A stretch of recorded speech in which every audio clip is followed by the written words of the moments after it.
আমাদের কয়েকজন নাগরিককে কিভাবে সে জঙ্গিরা হত্যা করেছিল, তার জন্য সে আমাদের সরকার কিভাবে এবং প্রাক্তন চেয়ারম্যান ওনাকে বরণ করে নিচ্ছেন সুচিস্মিতা চ্যাটার্জি। সুচিস্মিতা চ্যাটার্জি ফুলের তোড়া ও উত্তরণীয় সঙ্গীতের মাধ্যমে অনুষ্ঠানের শুভ সূচনা হবে।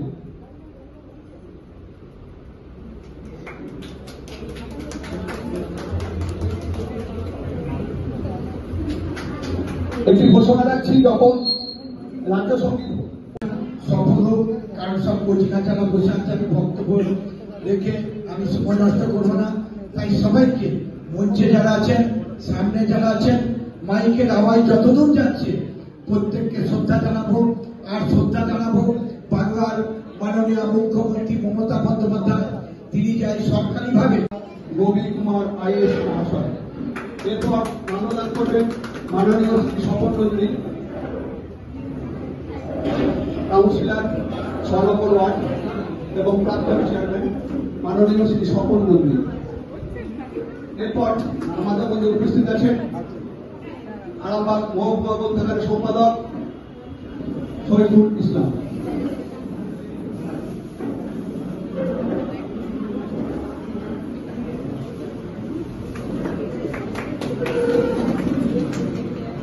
এরপর আমাদের মধ্যে যারা উপস্থিত আছেন সাংবাদিক,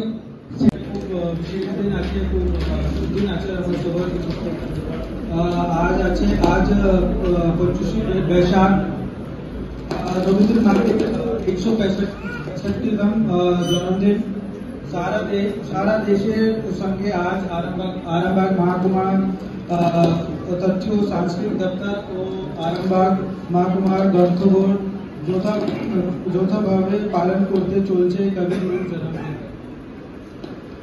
ঠাকুরের অসংখ্য কবিতা, গান, গল্প রচনা করেছেন বেশ কিছু উপন্যাস, নাটক। তিনি প্রথম ভারতীয় যিনি নোবেল পুরস্কার লাভ করেন। ইংরেজিতে গীতাঞ্জলি লিখে তিনি বিশ্বের সর্বোচ্চ সম্মান ভূষিত হন। তিনি ভারতীয় স্বাধীনতা আন্দোলনে পরোক্ষভাবে অংশগ্রহণ করেন। তিনি অনেক দেশের জন্য গান ও কবিতা রচনা করেন। ভারত ও বাংলাদেশ দুই দেশের জাতীয় সঙ্গীতের রচয়িতা তিনি। ওনাকে কবিগুরু বা কবি বলা হয়। ওনার মৃত্যুর পরে 8 দশক পেরিয়ে যাওয়ার পরেও আজও তিনি সামান্যভাবে বন্দিত। আজকে ঐতিহাসিক 25শে বৈশাখ বিশ্বকবি রবীন্দ্রনাথ ঠাকুরের জন্মদিন। সেই জন্মদিন উপলক্ষে আরামবাগ যে মহকুমা তথ্য অফিসারকে সরকারের পক্ষ থেকে আজকে মহকুমা লাইব্রেরিতে অনুষ্ঠান চলছে। সেই অনুষ্ঠানে উদ্বোধন করেছেন আমাদের আরামবাগের মহকুমা শাসক সম্মানীয় রবি কুমার সাহেব। এবং এই আমাদের যে পাঠাগার আছে তার সম্পাদক আছে সাইফুল থেকে আরম্ভ করে, আমাদের রথিক বাবু থেকে আরম্ভ করে তথ্য আধিকারিক আছেন।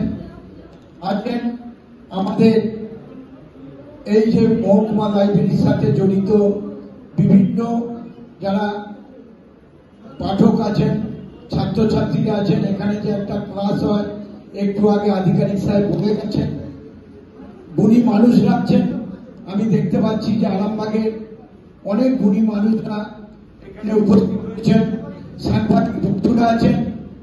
সকলের উপস্থিতিতে আজকে সেই কবিগুরু রবীন্দ্রনাথ ঠাকুরের জন্মদিন পালন হচ্ছে। ইতিমধ্যে আমরা আরামবাগের যে ঐতিহ্যবাহী রবীন্দ্র ভবন আছে সেখানে রবীন্দ্রনাথ ঠাকুরের গলায় মালা দিয়ে সেখানে আমরা তাকে স্মরণ করেছি, তাকে বরণ করেছি। বিভিন্ন বাড়িতেও, বিভিন্ন পৌরসভা থেকে আরম্ভ করে বিভিন্ন জায়গায় আজকে দিনটা পালন হচ্ছে। শুধু আরামবাগ নয়, শুধু ভারতবর্ষ নয়, গোটা পৃথিবীতে আজকে সেই রবীন্দ্রনাথ ঠাকুরের সেই জন্মদিন পালন হচ্ছে। রবিময় হয়ে গেছে। আপনারা জানেন যে আমরা ঘুম থেকে ওঠার পর থেকে রাত্রিতে শুতে যাওয়া পর্যন্ত তিনি তার লেখনীর মাধ্যমে সবকিছুই লিখে গেছেন। আমাদের মহকুমা শাসক বলছিলেন যে তিনি আমাদের যে জাতীয় সঙ্গীত থেকে আরম্ভ করে বিভিন্ন যে আমাদের গান থেকে আরম্ভ করে তিনি যে রচনা করেছেন আমাদের মহকুমা শাসক ইতিমধ্যে আপনাদের কাছে বলে গেছেন। তাই তিনি যে সেই গীতাঞ্জলি ইংরেজিতে লিখে গোটা বিশ্বের মানুষের কাছে সে বাংলা যে কাব্য থেকে আরম্ভ করে কবিতা থেকে আরম্ভ করে গদ্য থেকে আরম্ভ করে সমস্ত সাংস্কৃতিক জগতের যে তিনি একজন যে পুরোধা ছিলেন, সেটা করার পর সেই আপনারা জানেন যে নোবেল পুরস্কার পেয়েছিল। কিন্তু আমরা আগুনের যে সেই নোবেল পুরস্কার আমরা রাখতে পারিনি, সেটা চুরি হয়ে গেছে। তাই আমরা আশা করব, আমরা আশায় থাকবো যে আমরা সেই কবিগুরু রবীন্দ্রনাথ ঠাকুর যে নোবেল পুরস্কার পেয়েছিল সেই নোবেল যাতে আমরা ফিরে পাই, আমরা আশা থাকবো প্রশাসনের কাছে।